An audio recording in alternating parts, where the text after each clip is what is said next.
Hari ini saya akan membuat pembentangan bagi subjek SPEH 1032 iaitu Sistem Perundangan Malaysia. Pertama ialah fakta kes. Kes yang saya kaji ialah kes penculikan iaitu MLJU 278. Fakta kes yang pertama ialah pada 10 November 2015, mangsa Dr. Lim Ho iaitu SP28 telah diculik oleh 3 orang penculik di Wayban Wellness and Healthcare Sdn Bhd dan mangsa dikurung di kedai premis selama 7 hari. Seterusnya, pada hari kedua hingga hari ketujuh semasa mangsa dikurung, penculik menelefon keluarga mangsa dengan nombor telefon yang berlainan untuk meminta wang tebusan dan memberi amaran kepada mereka supaya tidak membuat laporan polis. Seterusnya, pada hari ketujuh iaitu 16 November 2015, keluarga mangsa meletakkan wang tebusan sebanyak 2 juta di tiang MRT Lebuh Raya NKVE seperti mana yang diarahkan oleh penculik.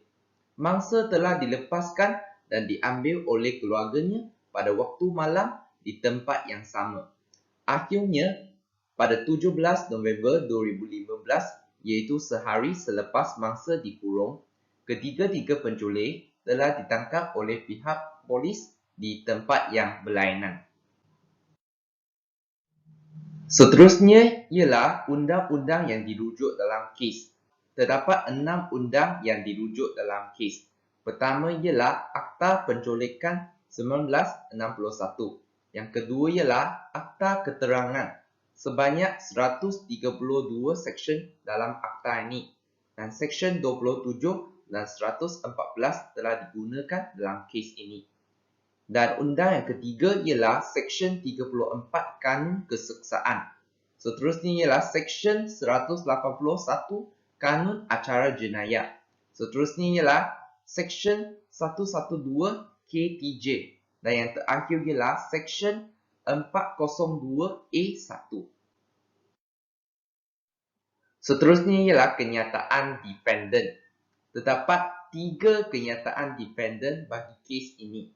Dalam kes ini, dependen ialah penculik. Penculik ada 3, jadi ada 3 kenyataan dependen. Kenyataan dependen OKT1 merujuk kepada kenyataan dependen penculik pertama. Kenyataan dependen OKT2 merujuk kepada penculik yang kedua. Dan terakhir, kenyataan dependen OKT ketiga merujuk kepada penculik yang ketiga. Seterusnya ialah kenyataan bagi saksi. Terdapat saksi dalam kes ini. Saksi yang pertama ialah mangsa sendiri, iaitu Datuk Lim Hoi, iaitu SP28. Dan saksi yang seterusnya ialah Dr. Jiao Lai Fu, iaitu SP20 dan isterinya Puan Song Siu Ying, SP19. Seterusnya ialah keputusan mahkamah. Berdasarkan kes-kes tersebut, iaitu kes pertama, kes kedua dan kes ketiga yang ditunjukkan dalam slide ini, Mahkamah Rayuan telah membuat keputusan bahawa ketiga-tiga penculik akan menerima hukuman iaitu penjara seumur hidup. Seterusnya ialah alasan keputusan yang dibuat. Keputusan ini dibuat kerana menculik merupakan satu kesalahan yang amat serius. Dengan memandangkan kesalahan ini merupakan kesalahan pertama yang dilakukan oleh penculik dan tidak ada sebarang kecederaan yang berlaku pada mangsa dalam proses penculikan, maka hukuman yang lebih ringan telah diambil oleh mahkamah kepada penculik, iaitu hukuman penjara seumur hidup telah diambil oleh mahkamah kepada penculik. Hukuman ini adalah lebih ringan berbanding dengan hukuman gantung sampai mati dan hukuman sebatan. Seterusnya ialah kesimpulan. Kesimpulannya, pihak pendakwa berjaya mengemukakan overwhelming evidence, iaitu bukti yang mencukupi untuk membuktikan kesalahan yang dilakukan oleh penculik.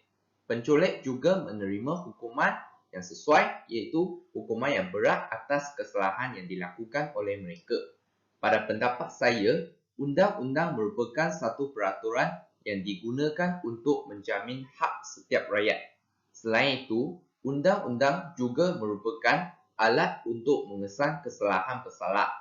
Dalam kes ini, undang-undang berperanan dalam mengesan kesalahan penculik dan menjamin hak mangsa, iaitu SP 28. Sekian, terima kasih.